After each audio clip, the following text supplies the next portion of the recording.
bisa buka di YouTube nanti ya. Biasanya mahasiswa di sana nggak stabil.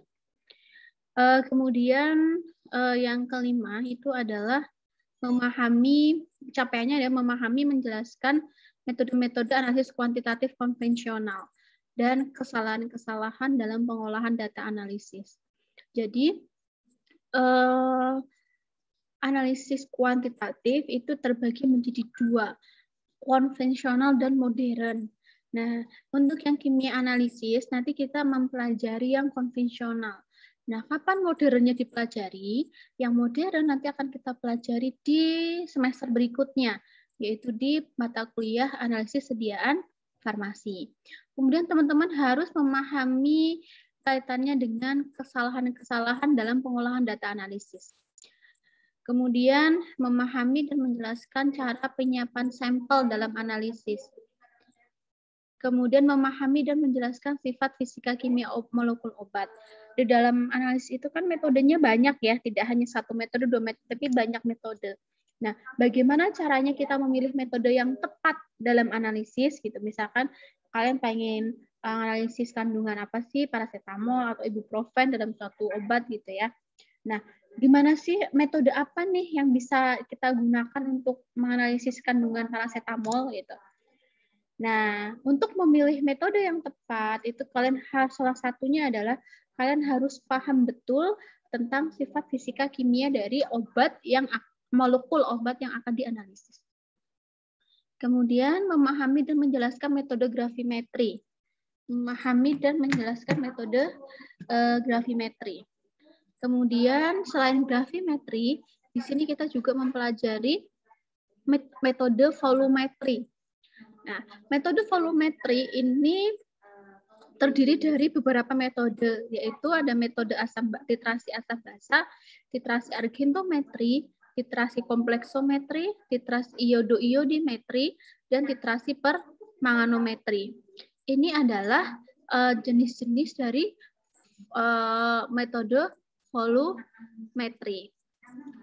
Ya, jadi nanti teman-teman akan akan belajar tentang itu. Sebentar.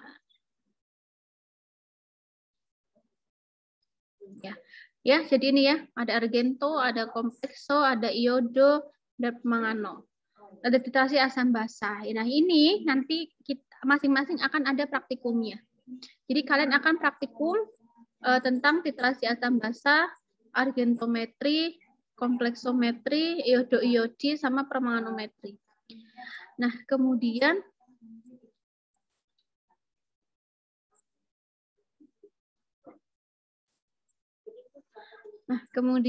ini untuk materi pembelajaran atau pokok pembelajarannya ya. Ada langkah-langkah awal dalam identifikasi obat, kemudian reaksi-reaksi pendahuluan dalam identifikasi obat, cara mengidentifikasi obat dari zat asal, kemudian senyawa obat golongan anorganik, kation dan anion, metode analisis kuantitatif konvensional, serta sumber-sumber kesalahan dalam analisis, pengolahan data, penyiapan sampel, kemudian sifat fisika kimia obat, dan metode-metode volumetri yang tadi sudah disebutkan. Kemudian pustaka apa saja atau referensi apa saja yang bisa digunakan dalam mata kuliah ini? Referensi yang dapat digunakan dalam mata kuliah ini, yang pertama kalian bisa menggunakan buku ajar Vogel, di mana judulnya di sini ada kimia analitis kuantitatif. Di sini ada dua jilid D1 dan jilid 2. Ini kaitannya dengan identifikasi kation dan anion. Tuh. Ini bisa digunakan untuk itu. Kemudian Farmakope Indonesia edisi 5. Ya, karena kan sekarang Farmakope kan ada sudah 5 edisi ya. Dan di mana yang terakhir adalah edisi 5. Nah, di sini untuk mencari apa di Farmakope Indonesia gitu kan. Di Farmakope Indonesia ini untuk mencari salah satunya adalah sifat fisika kimia dari senyawa obat. Misalkan kalian pengen tahu paracetamol. Paracetamol itu pemeriannya bagaimana, kelarutannya seperti apa, inkompatibilitasnya bagaimana, kemudian cara pengukuran kadarnya bagaimana. Itu ada di Farmakope Indonesia. Nah, selanjutnya adalah buku dari Prof. Ganjar sama Prof. Abdul Rahman. judulnya adalah kimia farmasi analisis. Ini juga bisa digunakan untuk referensi. Ini di perpustakaan sudah tersedia. Silahkan kalian bisa ke perpustakaan untuk membaca-baca buku ini, ataupun kalau membeli juga ada banyak. Gitu. Ya. Ini adalah salah satu referensi yang saya gunakan. Kemudian yang bahasa Inggris juga ada beberapa. Ada dari Clark, ada Isolation and Identification of Drug. Kemudian Harris, ada Quantitative Chemical Analysis, kimia kuantitatif. Kemudian ini yang Vogel yang bentuknya bahasa Inggris juga ada. Kemudian Fundamental of Analytical Chemistry. Ini juga bisa digunakan untuk referensi. Kemudian yang bahasa Indonesia juga ada bukunya Prof. Sujadi sama Prof. Abdul Rahman yang berjudul Analisis Farmasi. Di sini di analisis farmasi itu ada metode-metode yang digunakan untuk analisis suatu senyawa atau sampel obat. Dan kalian bisa mengakses repositorinya, Stikes, kemudian web perpustakaan, e-booknya, katalog online perpustakaan. Sekarang masih Stimugo kayaknya, belum migrasi ke Unimugo untuk alamat-alamat ini. Ya, jadi ini masih bisa digunakan. Kemudian media pembelajaran. Untuk online readingnya, kalian bisa menggunakan e-book yang ada, kemudian bisa menggunakan artikel-artikel ilmiah yang berkaitan dengan materi atau topik perkuliahan. Kemudian media pembelajarannya itu baik software maupun hardware. Ya, kayak Office application, kemudian menggunakan Edumubo atau LMS, kemudian video conference seperti yang kita lakukan hari ini menggunakan Zoom dan lain sebagainya. Untuk tim teaching itu ada saya sebagai koordinator, kemudian tim pengajarnya saya dibantu oleh Pak Ade Martinus. Tim nanti ada praktikumnya fully dengan saya semuanya. Penilaiannya apa saja? Penilaian dari mata kuliah ini tidak hanya dinilai dari UTS dan UAS.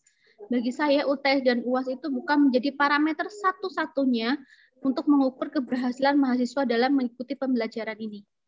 Ya, UTS UAS bagi saya hanya nilai 15% atau 20%. Kemudian yang dinilai ada 3, yaitu ada aktivitas mahasiswa, ada evaluasi sumatif, dan ada evaluasi formatif.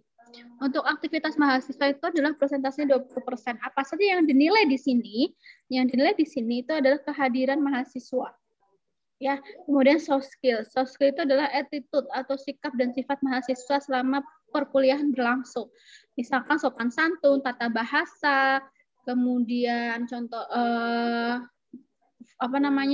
videonya di-on-kan, kemudian hadir tepat waktu, itu adalah soft skill.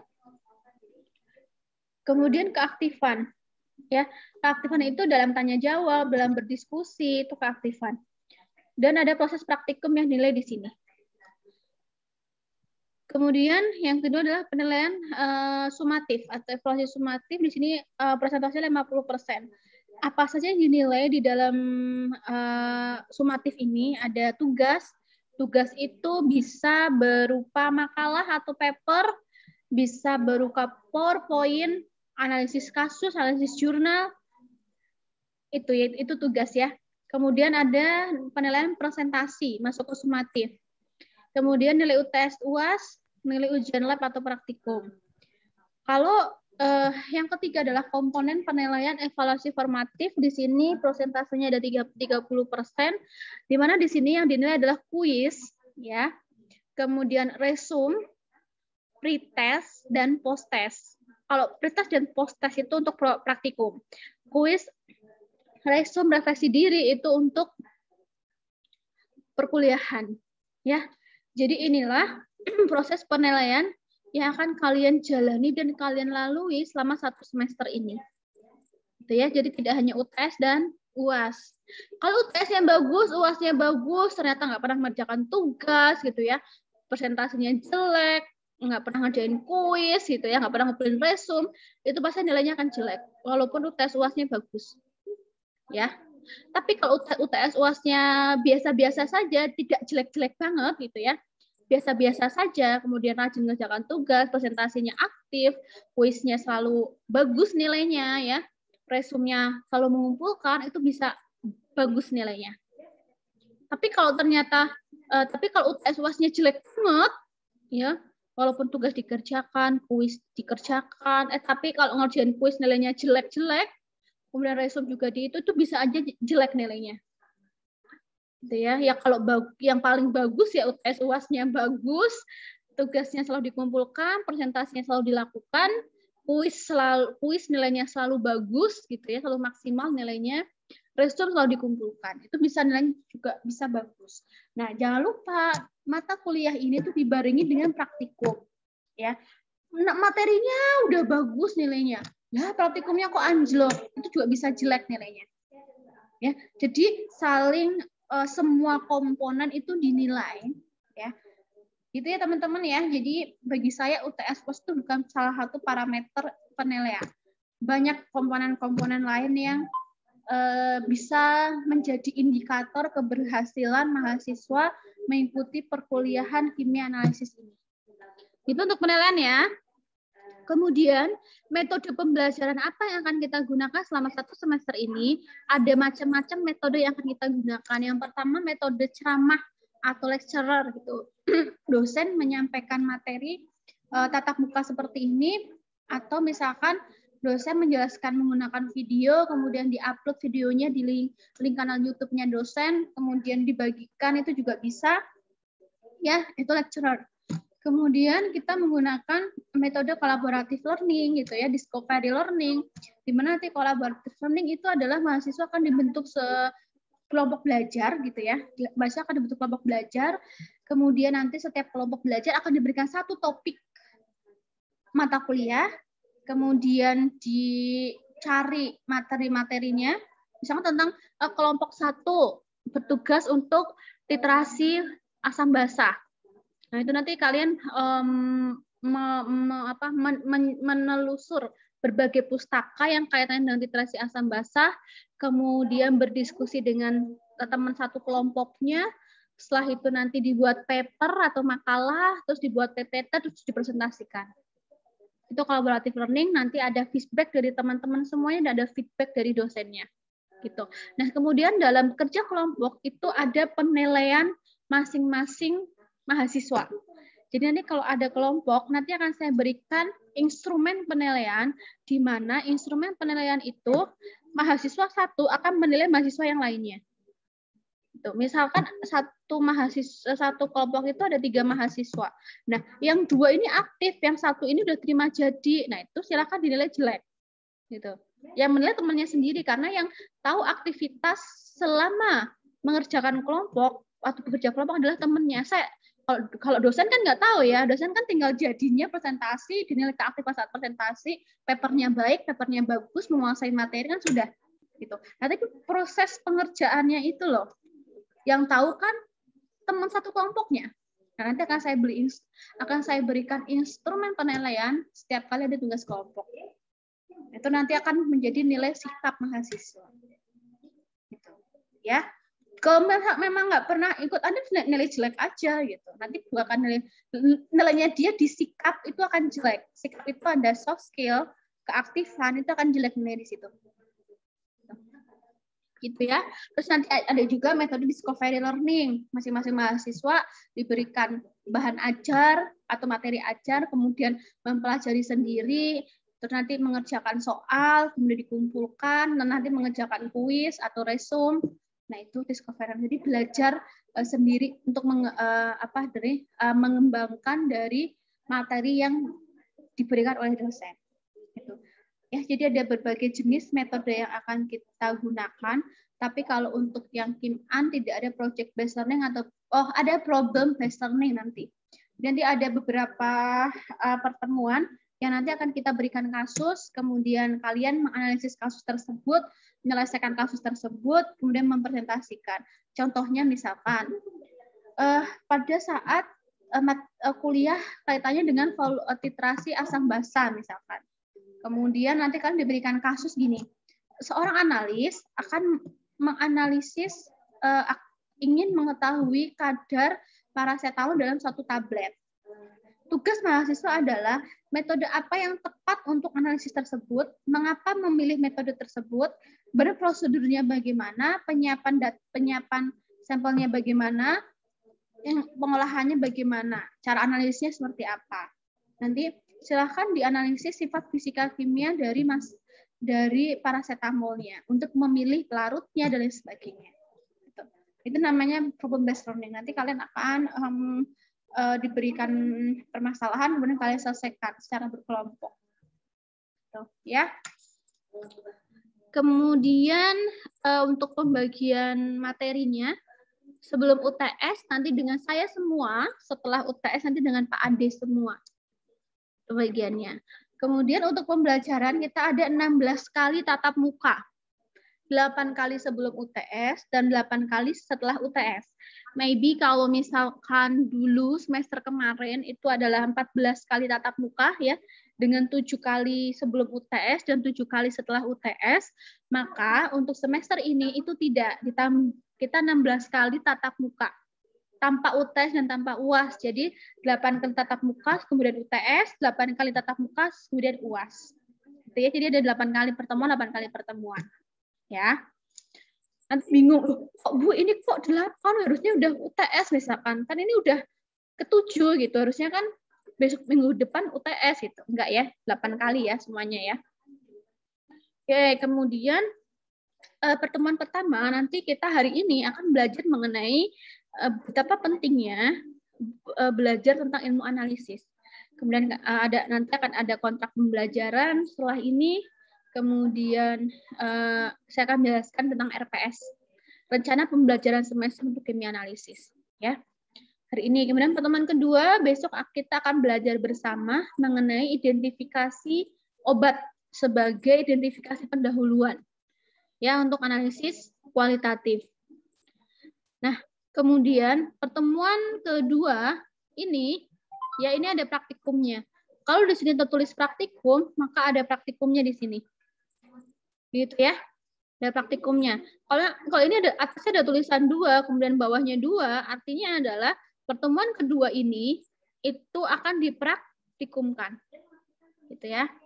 Kemudian pertemuan ketiga kita akan belajar mengenai identifikasi kation dan anion, ya. 3, 4, dan 5 kita akan belajar mengenai kation dan anion.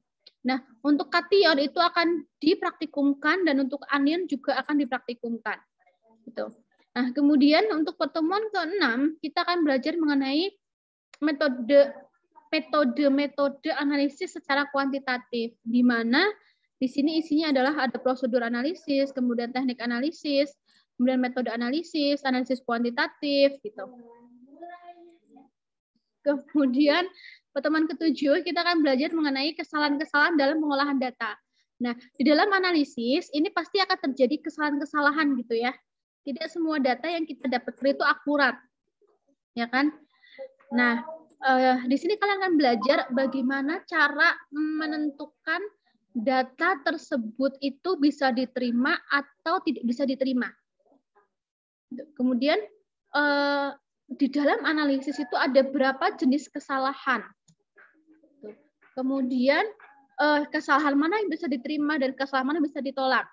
Kemudian data yang bisa di-reject, yang mana yang ditolak, yang mana. Kalau mau mereject data, bagaimana caranya? Data di pertemuan ke-7. Kemudian pertemuan ke-8, ini kita akan belajar mengenai cara penyiapan sampel. Mengapa cara penyiapan sampel ini perlu dipelajari, teman-teman?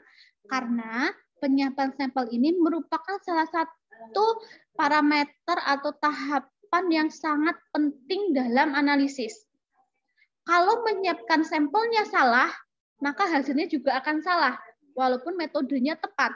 Misalkan, nimbangnya salah, harusnya nimbangnya 0,01 gram. Ternyata yang ditimbang 0,1 gram.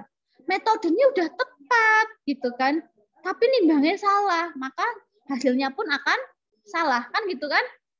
Nah, itu salah satu contohnya. Misal, nah kemudian kenapa penyiapan sampel juga perlu dipelajari? Karena tidak semua sampel itu ready atau siap untuk dianalisis. Oke, misalkan instrumen A, ya, misalkan sampelnya kita padat, gitu. Padahal alatnya misalnya bentuknya cair, maka sampel padat kita itu harus dirubah bentuk ke dalam cair, gitu kan? Ya nggak, dirubah bentuk kan? Nah, bagaimana cara merubahnya kan gitu? Kan nggak sembarangan kita merubah sampel dari padat menjadi cair gitu kan. Ada ditambahkan pelarut misalkan, ada proses penguapan, proses digesti, proses penyaringan kan gitu kan. Nah, kemudian dalam penyampaian sampel ini juga perlu kita perhatikan karena kita harus tahu di dalam sampel itu ada komponen-komponen pengganggu atau enggak. Misalkan nih kamu pengen menentukan kadar paracetamol dalam tablet. Jadi dalam tablet itu kan tidak hanya paracetamol saja isinya, ya enggak? Ada zat-zat lain, kayak ada pengikatnya, ada pengisinya, ada bahan penghancurnya gitu kan.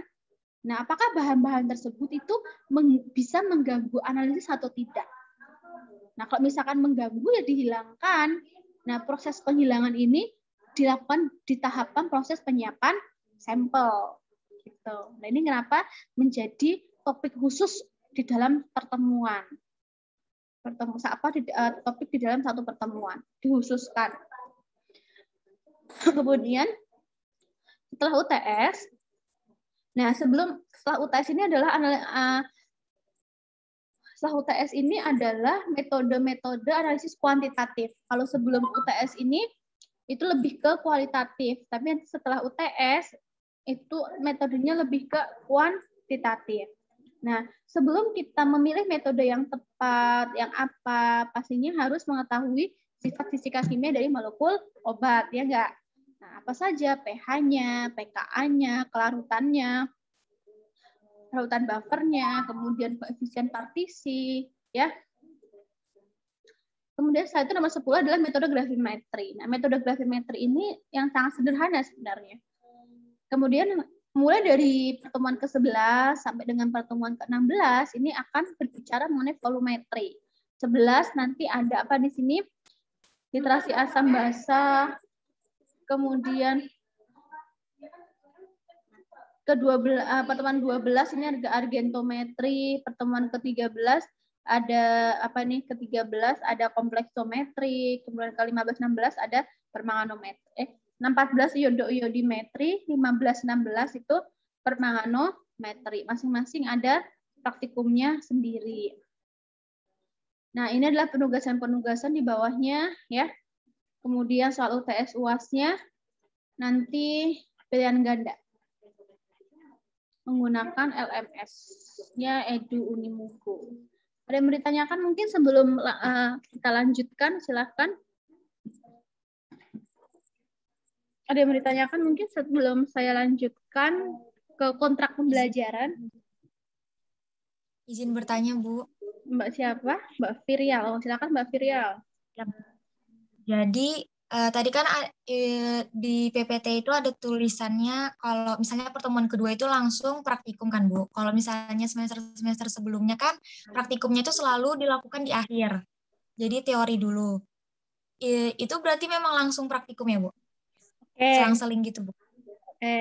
Oh ya, kalian kan semester 1-2 kan udah pas masa-masa pandemi ya.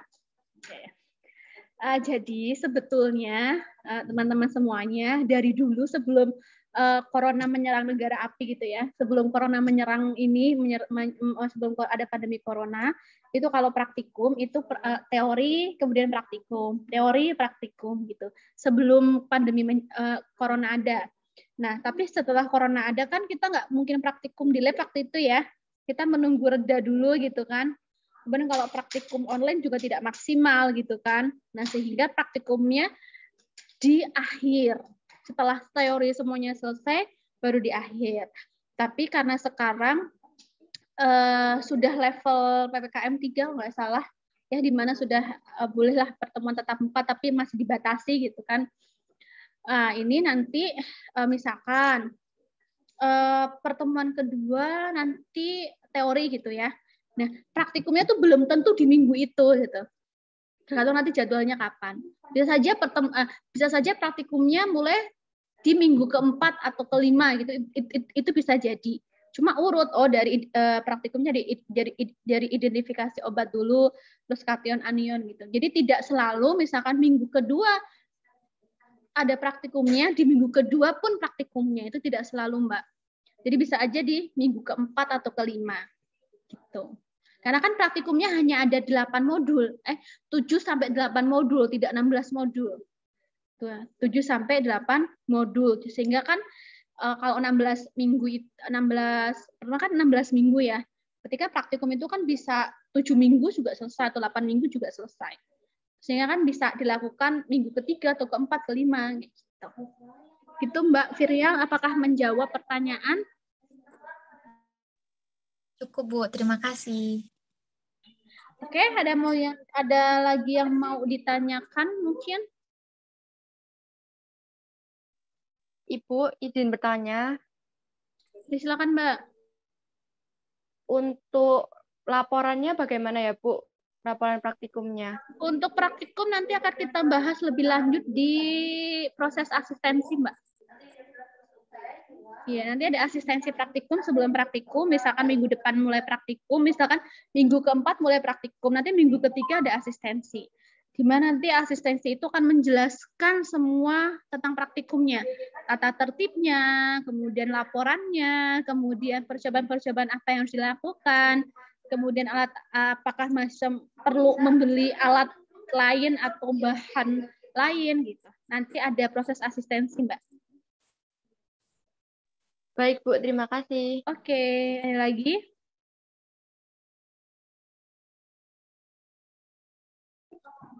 Ada lagi? Mau ditanyakan? Tidak, nggih? Oke, sudah tidak ya? Oke, kalau tidak, ini saya akan bukakan kontrak perkuliahannya. Terlihat nampak di layar masing-masing. Sudah ganti word-nya, nggih? File word-nya, nggih? Oke, judulnya adalah kontrak perkuliahan kimia analisis. Nah, poin yang pertama, mahasiswa hadir tepat waktu mengikuti perkuliahan, ya, atau diberikan kesempatan terlambat 15 menit setelah program dimulai. Tapi kalau masuk Zoom-nya atau masuk kelasnya misalkan lebih dari 15 menit, silahkan tidak usah mengikuti perkuliahan atau mengikuti perkuliahan kelas selanjutnya kalau ada. Gitu, ya. Ini berlaku luring maupun daring. Luring itu offline, daring itu online. Kemudian yang nomor 2, mahasiswa ketika menghadiri perkuliahan, baik luring dan daring, wajib menggunakan pakaian yang sopan dan rapih. Tidak diperbolehkan menggunakan kaos, baik wanita maupun pria. Karena kalian belum dapat seragam, jadinya harusnya kalau yang TK 3 sama 4 itu wajib pakai seragam. Tapi karena kalian belum dapat seragam, sehingga rapi dan sopan saja. Ini baik daring maupun luring ya. Nomor 3, poin 3, mahasiswa diperbolehkan mengikuti ujian baik UTS dan UAS apabila kehadirannya minimal 80%, berarti boleh tidak berangkat 2 kali. Mau itu izin keluar atau izin ada saudara nikahan, boleh kalian pakai 2 kali tidak berangkat itu. Misalkan Bu saya misalkan kakak saya menikah, ya udah dimaafkan aja 2 kali ini. Tapi kalau ternyata lebih dari 2 kali tidak berangkat, maka mohon maaf, tidak diperbolehkan untuk ikut ujian. Ya, oke, gitu ya. Tapi beda lagi kalau misalkan sakit sampai rawat inap misalkan. Itu kan kondisi yang tidak bisa kita hindari ya. Nah, aku takdir sih ya kalau kita sakit gitu ya. Nah, misalkan Bu saya sakit sampai 1 minggu opnam gitu, opnam di rumah sakit misalkan. Ya silahkan itu bisa saya toleransi. Nanti teman-teman nanti yang izin itu bisa melihat video, kemudian nanti akan saya berikan tugas untuk dikerjakan sebagai ganti kehadiran gitu. Ya, yang dispen pun sama. Dispen karena kegiatan kampus baik marketing maupun apa, ya itu nanti diperbolehkan. Ini kuliah ya, beda dengan praktikum. Tata tertib praktikum akan disampaikan di praktikum. Yang saya sampaikan ini adalah kontrak perkuliahan. Ya, bukan kontrak praktikum, kontrak perkuliahan. Untuk praktikum nanti beda lagi. Ya. Tolong ya, perkuliahan ya, bukan praktikum ya. Karena kalau praktikum itu harus 100% kehadiran. Saya nggak peduli itu dispen kampus atau apa, bukan 100% kehadiran. Kecuali kalau sakit parah. Beda ya, itu kalau praktikum 100%. Tapi kalau perkuliahan itu 80%.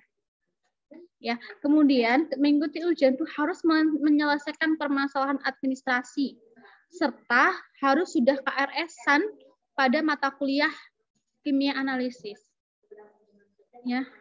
Nanti kalau misalkan ada masalah kaitannya dengan administrasi, dengan SPP, silakan menghubungi dosen PA-nya masing-masing, menyampaikan permasalahannya apa, nanti akan diberikan solusi oleh dosen tersebut.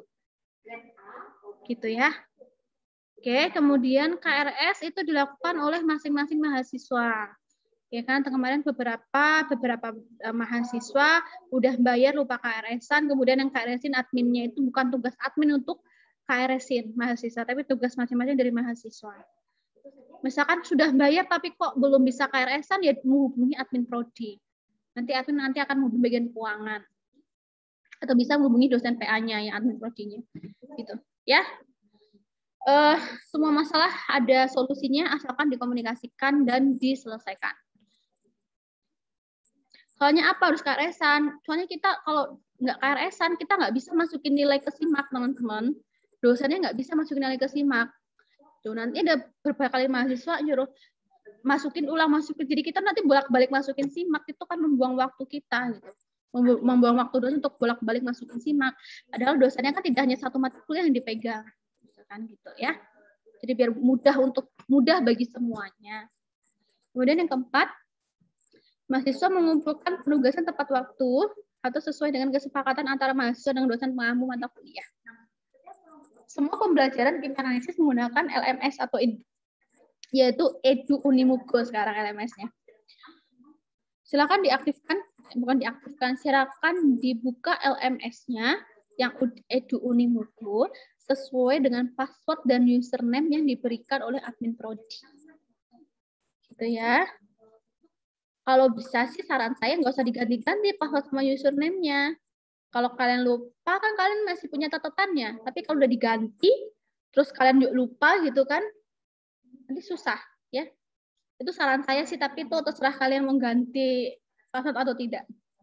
Yang nomor 6, selama proses pembelajaran menggunakan platform Zoom atau video conference lainnya kayak Google Classroom, Zoom, dan lainnya, itu silahkan mengaktifkan video. Kecuali bila ada mahasiswa yang terkendala sinyal atau kamera, silakan izin ke dosen pengampu mata kuliah. Nanti ada beberapa koor yang menanyakan, Ibu bagaimana kalau mahasiswa sudah hadir tepat waktu, tapi di tengah-tengah ada terkendala sinyal gitu, nggih? Karena saya paham betul kalian di tempat yang berbeda-beda gitu ya. Nah, silakan nanti koordinator mata kuliahnya chat Zoom ke saya, atau bisa sampaikan langsung, Ibu mohon maaf, ini misalkan Karina, mohon maaf, Karina tadi kelempar di Zoom, Ibu berkenan untuk admit. Tadi sudah boleh, nanti di chat aja, nanti saya admit lagi. Karena saya paham betul bahwa mahasiswa di tempat yang berbeda-beda dengan kondisi signal yang berbeda-beda. Gitu ya. Kemudian yang ketujuh, selama proses pembelajaran luring atau offline, mahasiswa diwajibkan untuk tetap mematuhi protokol kesehatan. Jadi kalau misalkan besok ada pembelajaran offline di kelas, gitu ya, di kampus, silakan tetap mematuhi protokol kesehatan, jaga jarak, menggunakan masker, ya. Terus nanti kalau misalkan ada kalau misalkan setelah selesai kuliah, kalau masih ada tugas dikerjakan bersama-sama ya, tetap pakai masker ya, tetap jaga jarak. Kalau misalkan nggak ada tugas, ya segera pulang saja. Kemudian poin yang ke-8 adalah selama proses pembelajaran, baik luring maupun daring, mahasiswa tidak diperkenankan makan. Tapi kalau mau izin minum dipersilahkan, atau mau izin ke kamar mandi juga diperbolehkan. Nanti kalau nggak saya izinkan, wes ngempet gitu ya, pengen kamar mandi malah ngumpul, kan bahaya. Jadi silakan beli kamar mandi. Minum juga boleh ya. Nanti batuk-batuk pengen minum gitu ya, itu minum. Tapi kalau makan tidak boleh ya. Kalau lapar bisa ditahan ya. Kalau haus mungkin nggak bisa ditahan. Kalau kebelet juga nggak bisa ditahan ya. Begitu ya. Kalau mau, soalnya kemarin saya yang bukan angkatan kalian, angkatan kalian lagi kuliah, Kok kelihatan lagi makan pop nih gitu ya, langsung saya remove dan nggak bisa masuk lagi. Saya anggap tidak hadir. Begitu untuk kontrak perkuliahan, ada yang mau dipertanyakan mungkin? Silahkan ditanyakan.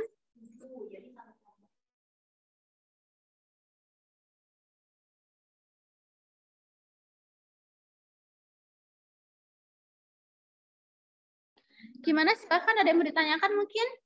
Atau ada yang mau disepakati lain? Atau ada yang mau disepakati? Selain poin-poin yang tadi saya sebutkan.